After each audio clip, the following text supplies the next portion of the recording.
Hello အားလုံးပဲမင်္ဂလာပါဒီနေ့ဗီဒီယိုလေးမှာဆိုလို့ရှိရင်ပုံသူတွေကိုဇယားမချဘဲနဲ့ဘယ်လိုမျိုးရေးဆွဲသွားမလဲဆိုတာကိုတစ်ဆင့်ချင်းစီပြပြသွားမှာဖြစ်ပါတယ်အဲ့တော့ကြည့်လိုက်မယ်နော်ပထမအဆုံးကိုရေးမဲ့ပုံလေးကိုရွေးထားမယ်ပြီးတော့လို့ရှိရင်တော့ကိုရေးမဲ့ဆောင်ရွက်ပုံမှာပေါ့နော်ဥကောင်းပုံလေးပေါ်အောင်ပထမအဆုံးဆောင်းဝိုင်းလေးကိုဆွဲထားမယ်ပြီးတော့လို့ရှိရင်အလဲကနေပြီးထပ်ပိုင်းပန်းနေမယ်ပေါ့နော်နောက်ထပ်တစ်ဆင့်အနေနဲ့မေယိုးလေးကိုဆက်ဆွဲမယ်ပြီးတော့လို့ရှိရင်ဆောက်ဝိုင်းကိုအလေကနေတစ်ခါပြန်ကြော့ချမ်းလိုက်မယ်ပေါ့အဲ့ဒါကမျက်ခုံးဆွဲမဲ့နေရာရပါလိမ့်မယ်ကဲအဲ့ဒါဆိုရင်ဒီပုံတူလေးအတိုင်းဆက်ပြီးတော့ကျွန်မကိုစိတ်ကြိုက်အတိုင်းဆွဲတော့လို့ရပါပြီportrait တွေဆွဲတဲ့နေရာမှာတကယ်လုံးဝကိုပေါ့နော်အခြေခံကြရတဲ့အရေးလေးအရေးကြီးတယ်ဆိုတော့နီလန်းလေးတစ်ခုပေါ့နော်အဲ့နီလန်းလေးကတော့ Loomis မတ်တက်ပဲဖြစ်ပါတယ်အဲ့ဒါလေးကိုတစ်ချက် Google ခောက်ကြည့်လိုက်မယ်ဆိုလို့ရှိရင်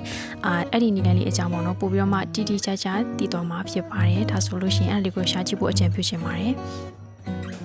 ကဲဒါဆိုလို့ရှိရင်ပုံလေးကိုစက်ကြည့်လိုက်ကြရအောင်နော်အဲ့တော့ဒီပုံလေးမှာကမလေးရဲ့ဒီစပင်ပေါ့နော်စပင်ကကြတော့ညာဘက်မှာကဘယ်ဘက်မှာထပ်ပို့ပြီးတော့ထူတဲ့အတွက်ကြောင့်မို့လို့အဲ့ဒီဘက်အချမ်းကိုပို့ပြီးတော့မှထူထူလေးယူထားရပေါ့နော်ဒီမျက်လုံးတွေနှာခေါင်းတွေပါးစပ်တွေကတော့ခဏနေချာမှထည့်မယ်ပေါ့နော်အဲ့တော့အင်ဂျီလေးကိုဆက်ပြီးတော့မှရေးဆွဲပါမယ်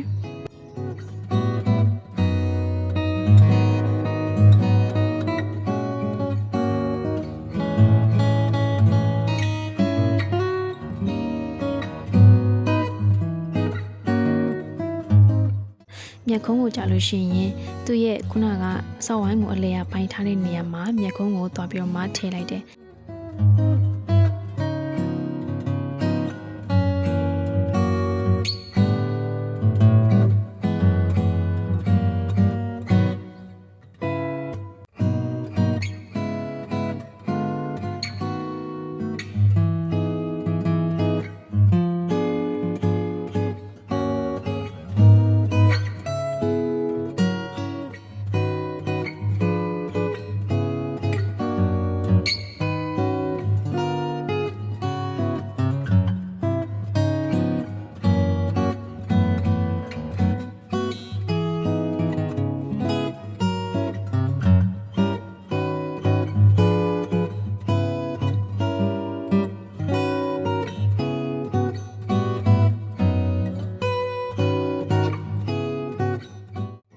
ကဲဒါဆိုလို့ရှိရင်ဒီ front view လေးကတော့ဒီလောက်နဲ့ပဲရက်လိုက်မယ်ပေါ့နော်နောက်ထပ်ကတော့ side view လေးပါ side view မှာကကြတော့ကမလေးက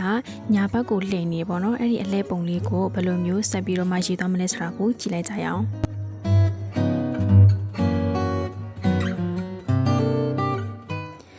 ဒီ side view ပုံလေးရေးတဲ့အခါမှာလည်းပဲခုနကပြောခဲ့တဲ့ Loomis ရဲ့ method အတိုင်းလေးသွားပါမယ်အဲ့တော့ဆောင်းပိုင်းလို့အရင်ဆုံးဝိုင်းပါမယ်ပြီးတော့လို့ရှိရင်တော့သူ့ရဲ့ method အတိုင်းပေါ့နော်တစ်ဆင့်ချင်းစီရေးသွားမှာဖြစ်ပါတယ်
ပြီးတော့အခုရေးနေတဲ့အချိန်မှာဆိုလို့ရှိရင်ဒါကိုရဲ့ကိုလိုချင်တဲ့ပုံစံအတိုင်းပေါ့နော်ကိုလိုချင်တဲ့ပုံစံအတိုင်းဒီ reference ပုံအတိုင်းလုံးဝရေးထူရမယ်လို့မဟုတ်ဘူးကွာကိုလိုချင်တဲ့အပုံတိုင်း adjust လုပ်ပြီးတော့ကျွန်မရေးသွားမယ်ပေါ့နော်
ဒါဆိုလို့ရှိရင်တော့ side view လေးလည်းပြီးသွားပြီပေါ့နော်